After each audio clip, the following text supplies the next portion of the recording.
प्यार करो परदेसी से, एक दिन तो जुदा हो जाएंगे रे।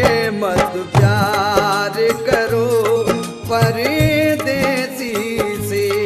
मत प्यार करो परदेसी से, मत प्यार करो परदेसी से।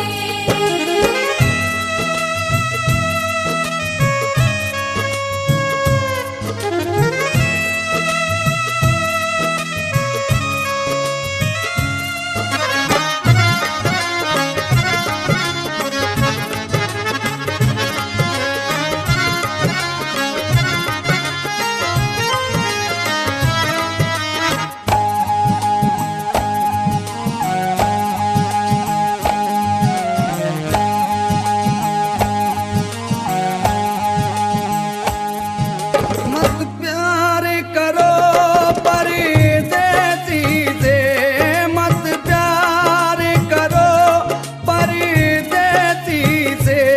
कहना है कि कांटों की हिफाजत में रहते हैं चमन वाले, और फूलों को मसलते हैं फूलों से बदन वाले।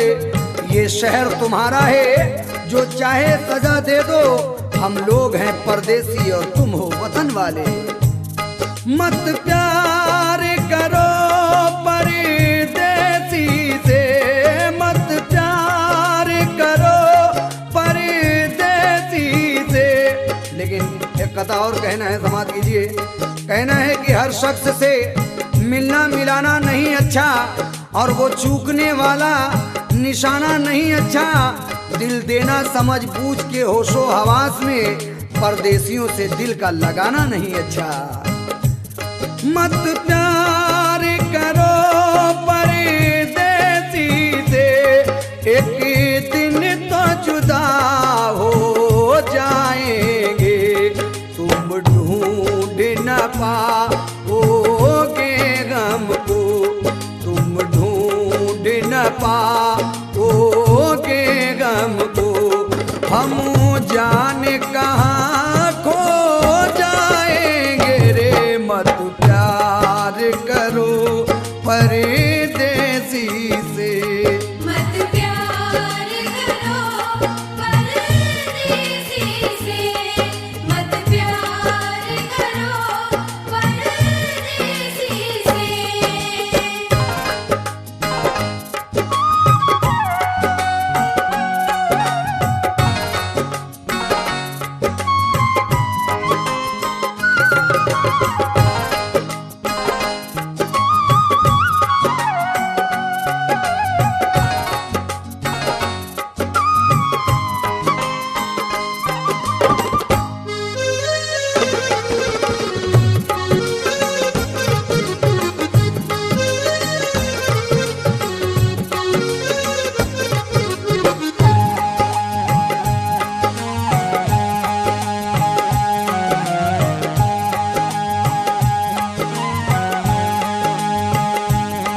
जब ज़िस्त की मंजिल पालेंगे, जब ज़िस्त की मंजिल पालेंगे, उस वक्त तुम्हें धोखा देंगे।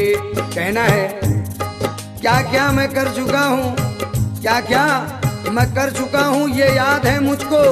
और आइंदा अभी देखिए क्या क्या मैं करूँगा। मरने के बाद एक खता और भी होगी, पैदल चलेंगे लोग, मैं कांधों पे चलूंगा। जब ज़िस्त की मंजिल पालेंगे, जब ज़िस्त की मंजिल पालेंगे, उस वक्त तुम्हें धोखा देंगे।